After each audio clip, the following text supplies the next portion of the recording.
Now mechanism of fertilisation. Fertilisation कैसे होता है, पूरा मैकेनिज्म क्या होता है इसका।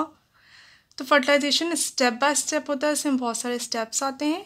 फर्स्ट स्टेप क्या आएगा इसमें, स्पर्म का ओवम तक पहुंचना। सबसे पहले क्या होगा, स्पर्म ओवम तक पहुंचेगा तभी सारा आगे का जो प्रोसेस है वो होगा। तो फर्स्ट स्पर्म को ओवम तक पहुंचना। अब स्पर्म्स जो होते हैं वो मोस्टली मोटाइल होते हैं, चल होते हैं, यानी मूवमेंट कर सकते हैं। और ओवम मोस्टली कैसे होते हैं, स्टेशनरी होते हैं, अचल होते हैं, यानी मूवमेंट नहीं कर सकते, एक जगह से दूसरी जगह नहीं जा सकते। अब ऐसे ऑर्गेनिज्म जिनमें क्या होगा, जिसमें फर्टिलाइजेशन एक्सटर्नल होगा। एक्सटर्नल कहाँ पे होगा, वाटर में होगा, पानी में होगा। उनमें स्पर्म्स एंड एग्स पानी में रिलीज हो जाते हैं। और साइंटिस्ट ऐसा मानते हैं कि ये फिर जो मिलते हैं उसमें कोई स्पेशल मैकेनिज्म नहीं होता। इनका मिलना क्या होता है, रैंडम होता है, यादृच्छिक होता है, यानी वो अपने आप ही बाय चांस मिल जाते हैं। अब वो मोस्ट केसेस में मिल ही जाते हैं। इसका क्या रीज़न होता है, क्योंकि स्पर्म्स जो रिलीज़ होते हैं वो बहुत ज़्यादा नंबर में रिलीज़ होते हैं। तो उनमें से कोई एक दो स्पर्म्स तो ओवम तक पहुंचेंगे ही किसी भी कंडीशन में। रैंडम नहीं भी जा रहे हैं, मान लो पर्टिकुलर ओवम की तरफ ही नहीं जा रहे हैं, ऐसे ही रैंडम मूव कर रहे हैं, फिर भी बाई चांस होगा कितने सारे स्पर्म्स होंगे जब, तो वो ओवम से मिल ही जाए। सेकंड, ओवम का जो साइज होता है वो बड़ा होता है, तो कोई ना कोई स्पर्म तो उसकी किसी न किसी पार्ट के कांटेक्ट में आएगा ही। तो स्पर्म का ओवम तक पहुंचना कोई स्पेशल मैकेनिज्म के थ्रू नहीं होता। मोस्ट केसेस में साइंटिस्ट के अकॉर्डिंग ये होता है by chance. By chance water है, वाटर में स्पर्म है, ओवम है, तो वो आपस में मिल ही जाएंगे। नेक्स्ट, पर जैसे जो सी अर्चिन है, सी अर्चिन में क्या होगा, ये ऐसे ही होता है। सी अर्चिन में male and female gametes water में रिलीज हो जाते हैं, वो दोनों रैंडमली बाय चांस मिल जाते हैं। पर बाद में स्टडीज़ हुई और बाद में पता चला कि ये ज़रूरी नहीं है हर ऑर्गेनिज्म में रैंडम ही हो, बाय चांस ही हो। कोई कोई ऐसे ऑर्गेनिज्म होते हैं जिनमें एग क्या करता है, कोई स्पेशल केमिकल रिलीज़ करता है। एक क्या करेगा, कोई केमिकल रिलीज़ करेगा वाटर में, उस केमिकल से अट्रैक्ट होकर फिर जो स्पर्म्स है वो उसी डायरेक्शन में स्विम करेंगे और कहाँ पहुँच जाएंगे, ओवम तक पहुँच जाएंगे। तो किसी किसी में क्या होगा, स्पेशल मैकेनिज्म होता है। फिर जो स्पर्म है वो रैंडम मूव नहीं करते, हर कहीं मूव नहीं करेंगे, कहाँ करेंगे, वो उस केमिकल से अट्रैक्ट होकर ओवम की तरफ ही जाएंगे। तो इससे फर्टिलाइजेशन के चांसेस बढ़ जाते हैं। एग्जाम्पल, कैंपेन्यूलेरिया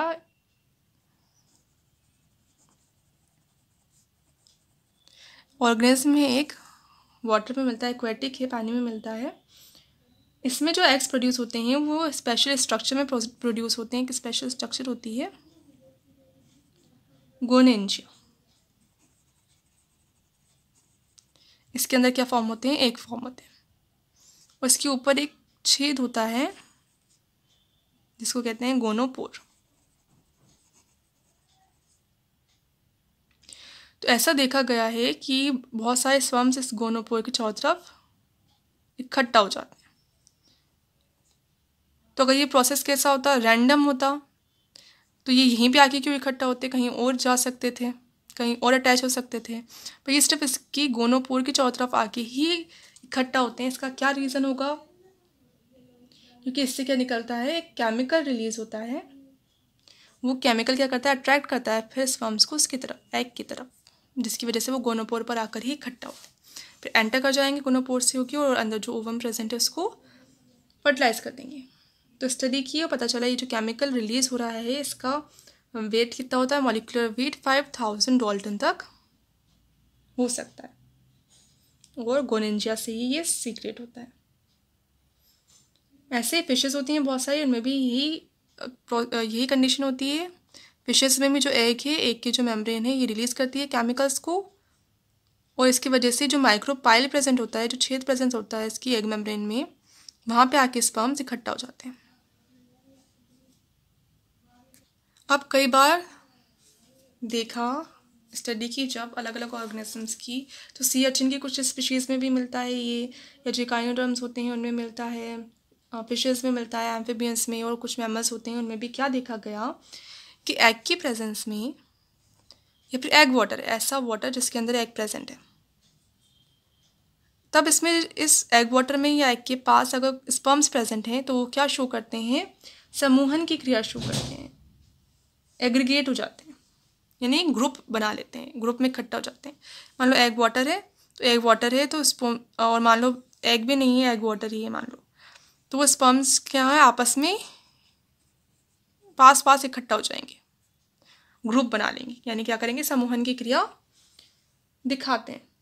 ऐसे मान लो एग है तो एग के चारों तरफ जाके ये इकट्ठा हो जाएंगे, इसको भी क्या कहेंगे फिर, समूहन। तो ऑर्गेनिज्म की स्टडी की तो उसमें क्या देखा, एग वाटर में या फिर एग के प्रेजेंस में जो स्पर्म्स हैं वो क्या शो कर रहे हैं, समूहन की क्रिया शो कर रहे हैं। इसका भी क्या रीज़न है, केमिकल, एग से केमिकल रिलीज होगा तो वो स्पर्म्स को अट्रैक्ट करेगा, या एग वाटर है तो एग से रिलीज हुआ केमिकल कहाँ आ जाएगा, वाटर में आ जाएगा, और फिर उस वाटर में जो स्पर्म्स हैं वो इकट्ठा हो जाएंगे पास पास, एग्रीगेट। अब सबसे पहले ये किसने बताया कि फर्टिलाइजेशन के प्रोसेस में केमिकल्स पार्ट लेते हैं, यानी स्पर्म को एग तक पहुंचाने के लिए केमिकल्स पार्टिसिपेट करते हैं।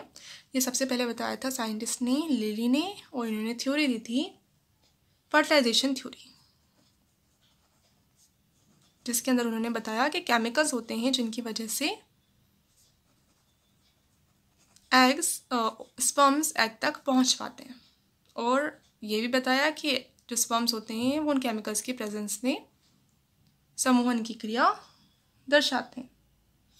अब बाद में और स्टडी हुई तो पता चला कि ये जो केमिकल्स होते हैं ये इनको नाम दे दिया, क्या नाम दिया, फर्टिलाइजिंग। कहा कि ये जो केमिकल एग से रिलीज हो रहे हैं वो क्या है, फर्टिलाइजिंग।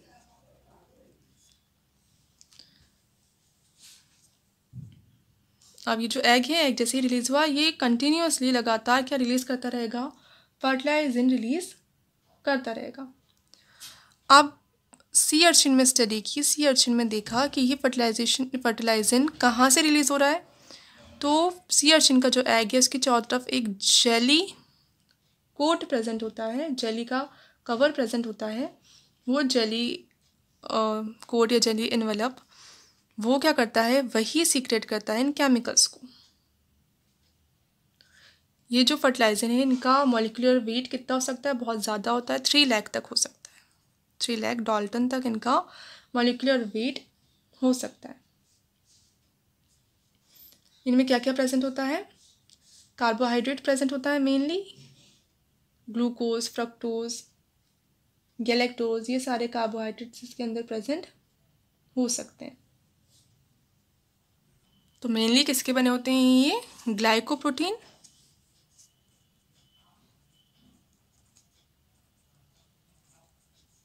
And mucopolysaccharide.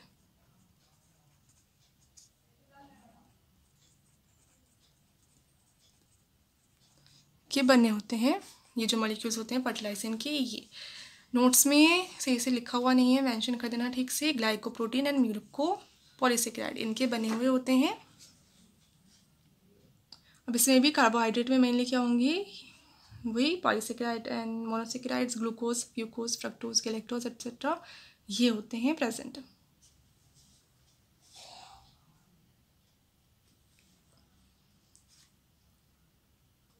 अब स्ट्रक्चर कैसा होता है फर्टिलाइजिंग मॉलिक्यूल का, तो इसका स्ट्रक्चर में carbon, hydrogen, oxygen and sulphur present होता है। कैसे बनाएंगे इसका स्ट्रक्चर,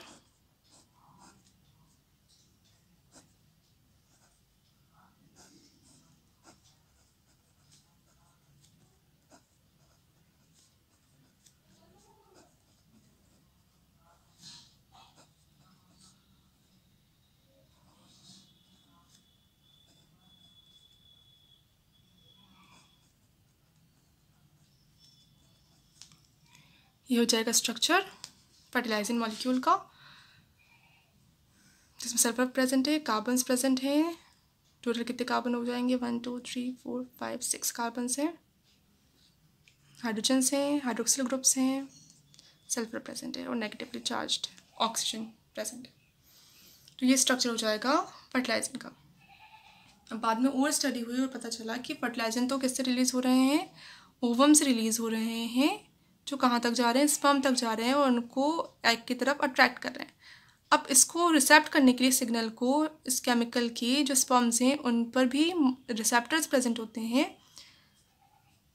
उन मॉलिक्यूल्स को क्या कहते हैं फिर, एंटी फर्टिलाइजिंग। स्पर्म पे इसके सिग्नल को, फर्टिलाइजिंग के सिग्नल को एक्सेप्ट करने के लिए जो रिसेप्टर्स होते हैं उनको क्या कहते हैं फिर, एंटी फर्टिलाइजिंग।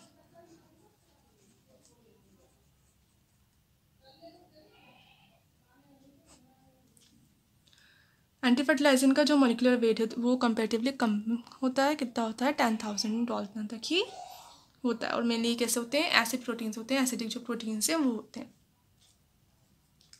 अब ये कैसे रिएक्ट करते हैं, एंटी फर्टिलाइजिंग और फर्टिलाइजिंग आपस में कैसे इंटरेक्ट करते हैं, कैसे रिएक्ट करते हैं, तो उसके मैकेनिज्म को बताने के लिए साइंटिस्ट थे बैलेंस की। उन्होंने 2 थ्योरीज दी। एक तो उन्होंने थ्योरी दी antigen antibody type reaction interaction. ये भी नोट्स में मेंशन नहीं है नेम कंप्लीट, इसको मेंशन करना क्या है, एंटीजन एंटीबॉडी टाइप इंटरेक्शन। ये फर्स्ट इन्होंने जो थ्योरी दी वो, इसमें इन्होंने क्या कहा कि फर्टिलाइजिंग एंड एंटी फर्टिलाइजिंग कैसे रिएक्ट करते हैं, जैसे एंटीजन एंटीबॉडी से रिएक्ट करते हैं वैसे ही फर्टिलाइजिंग एंटी फर्टिलाइजिंग से रिएक्ट करते हैं। एंटीजन एंटीबॉडीज़ क्या होते हैं, एंटीजन कोई भी फॉरेन सब्सटेंस, कोई बाहर से कोई जर्म है, बैक्टीरिया, वायरस, वो बॉडी के अंदर आ जाए तब उसको क्या कहेंगे अपन, एंटीजन। और बॉडी फिर उससे फाइट करने के लिए क्या प्रोड्यूस करती है, स्पेशल केमिकल्स प्रोड्यूस करती है जिनको कहते हैं एंटीबॉडी। जैसे एंटीबॉडीज़ एक टाइप की एंटीजन के लिए एक फिक्स टाइप की एंटीबॉडी ही प्रोड्यूस होती है और वो ही दोनों एंटीजन एंड एंटीबॉडी आपस में रिएक्ट कर सकते हैं। इन्होंने कहा कि ऐसे ही एक ही स्पीशीज़ का फर्टिलाइजिंग उसी स्पीशीज़ के एंटी फर्टिलाइजिंग के साथ रिएक्ट कर सकता है और किसी के साथ रिएक्ट नहीं कर सकता। तो ये तो थ्योरी दी थी उन्होंने, first fertilising antigen and antibody type interaction. Second उन्होंने दी फिर थ्योरी की and log type interaction. Second की एंड लॉग टाइप इंटरेक्शन। इसमें इन्होंने ऐसे कहा कि एंटीजन एंटी फर्टिलाइजिंग कैसे रिएक्ट करते हैं, कैसे इंटरेक्ट करते हैं, जैसे की लॉग के साथ इंटरेक्ट करती है वैसे ही फर्टिलाइजिंग एंड एंटी फर्टिलाइजिंग आपस में रिएक्ट करते हैं। अब इन्होंने कहा कि जैसे एक लॉग जो है वो उसकी जो पर्टिकुलर की है उससे तो ओपन होता ही है, पर कभी कभी ऐसे भी केसेस होते हैं कि वो लॉक किसी अदर की से भी ओपन हो जाता है, कोई दूसरी की से भी ओपन हो जाता है। वैसे ही उन्होंने कहा कि नेचर में एक स्पीशीज़ का एंटी फर्टिलाइजिंग एक स्पीशीज़ के फर्टिलाइजिंग से रिएक्ट तो करता ही है, पर किसी अदर स्पीशीज़ का एंटी फर्टिलाइजिंग किसी दूसरी स्पीशीज़ के फर्टिलाइजिंग से रिएक्ट भी कर सकता है किसी किसी केसेस में, तो ये कंडीशन भी हो सकती है। तो ये दी उन्होंने, बैलेंस की ने 2 थ्योरीज दी।